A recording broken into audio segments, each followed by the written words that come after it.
அனைத்து விவசாய பெருமக்களுக்கு வணக்கம். நான் உங்கள் அக்ரி காவியா. இந்த வீடியோவில் நம்ம எதை பற்றி பார்க்க போகிறோம்னா, மிளகாயில் வரக்கூடிய மிகப்பெரிய பிரச்சனையான பூச்சி தாக்குதலையும் அதை நம்ம எப்படி முழுமையாக தடுக்கலாம் அப்படின்றத பற்றி தான் பார்க்க போகிறோம். மிளகாயில் என்ன பூச்சிகள் அதிகமாக வரும்னா, சாறு உறிஞ்சுற பூச்சிகள் தான் அதிகமாக வரும். அது என்னென்ன அப்படின்னா, ஃபஸ்ட்டு வந்துட்டு இலைப்பேனா திரிப்ஸ். இது என்ன பண்ணுன்னா, இலைகளில் வந்துட்டு அடிப்பகுதியில் இருந்துக்கிட்டு அதில் இருக்கக்கூடிய பச்சையத்தெல்லாம் உறிந்து சாப்பிடும். அதனால நம்மளுக்கு இலை வந்துட்டு மேல் நோக்கி சுருண்டு காணப்படும். இலைகள் வந்துட்டு மஞ்சள் கலரில் மாறி அந்த செடியோட வளர்ச்சியை வந்துட்டு நம்மளுக்கு குறுகி போயிடும். அதுக்கப்புறம் வந்துட்டு சிலந்திப்பேனா மைட். இதை என்ன பண்ணுன்னா, இதுவும் இலைகள் இருக்கக்கூடிய பச்சையத்தெல்லாம் உறிந்து சாப்பிட்றதுனால இந்த இலை வந்துட்டு கீழ் நோக்கி சுருண்டு காணப்படும். அதனால் அந்த இலைகள் வந்துட்டு மஞ்சள் கலரில் மாதிரி நமக்கு அந்த செடியோட வளர்ச்சியே இருக்காது. அங்கே வந்துட்டு பூ வச்சாலும் மொட்டு வச்சாலும் அந்த பூ மொட்டு வந்துட்டு கீழே வந்துட்டு உதிர்ந்துடும்.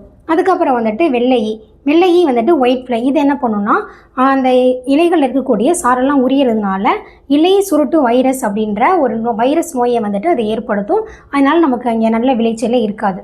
அதுக்கப்புறம் வந்துட்டு ஏபிட்ஸ் அப்படின்றது அசுவினி பூச்சி. இந்த பூச்சி வந்துட்டு புதுசாக வரக்கூடிய இளம் இலைகளில் வந்துட்டு சாரெல்லாம் உறிஞ்சு சாப்பிடும். அது உரியும் போது ஒரு தேன் போன்ற ஒரு பிசுபிசுப்பான திரவத்தை வந்துட்டு ஏற்படுத்தும். அதனால் அங்கே வந்துட்டு எறும்புகள்லாம் வந்துட்டு ஒரு பூஞ்சையை வந்துட்டு ஏற்படுத்திடும். அதுக்கப்புறம் வந்துட்டு காய் துளைப்பான ஃப்ரூட் போரர். காயில் வந்துட்டு ஓட்டை போட்டு உள்ளே இருக்க சதையெல்லாம் வந்துட்டு சாப்பிடும். அதனால அந்த காய் வந்துட்டு போக அழுக ஆரம்பிச்சிடும். அதனால நம்மளுக்கு வந்துட்டு சந்தையில் நல்ல விளைச்சலுக்கே வந்துட்டு போகாது.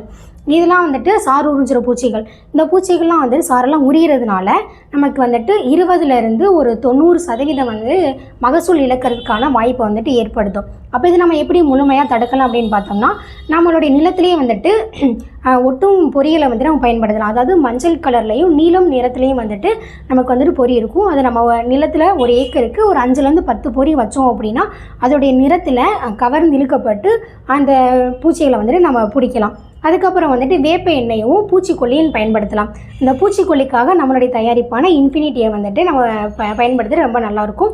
இந்த இன்ஃபினிட்டி வந்துட்டு இயற்கை பூச்சி மருந்து. இதில் 5 வகையான நுண்ணுயிர்கள் இருக்குது. Metarhizium அனிசோபிலே, Beauveria பேசியானா, Verticillium lecanii, Verticillium கிளாமிடோஸ்போரியம், அப்புறம் நிமோரியா அரிலே. இந்த 5 வகையான நுண்ணுயிர்களுமே இதில் வரக்கூடிய அனைத்து வகையான சாறு உறிஞ்சும் பூச்சிகளையுமே வந்துட்டு முழுமையாக கண்ட்ரோல் பண்ணிடும். இதை நம்ம எப்படி பயன்படுத்தணும் அப்படின்னா, 2லேருந்து 4 நாளைக்கு தேவையான அளவு தண்ணியில் நல்லா ஊற வச்சுக்கணும். ஊற வச்சு நம்ம வந்துட்டு ஒரு 3 டோஸாக கொடுக்கணும். 3 டோஸில் வந்து ஃபஸ்ட் டோஸ் வந்துட்டு ஸ்ப்ரே மூலமாகவும், 2வது டோஸ் 3வது டோஸையும் நம்ம வேறு வழியாகவும் கொடுக்கணும். ஃபஸ்ட் டோஸ் கொடுத்து ஒரு 7 நாள் இடைவெளியில் நம்ம 2வது டோஸை கொடுக்கணும். 2வது டோஸ் கொடுத்துட்டு ஒரு 15 நாள் இடைவெளியில் நம்ம 3வது டோஸ் கொடுக்கணும்.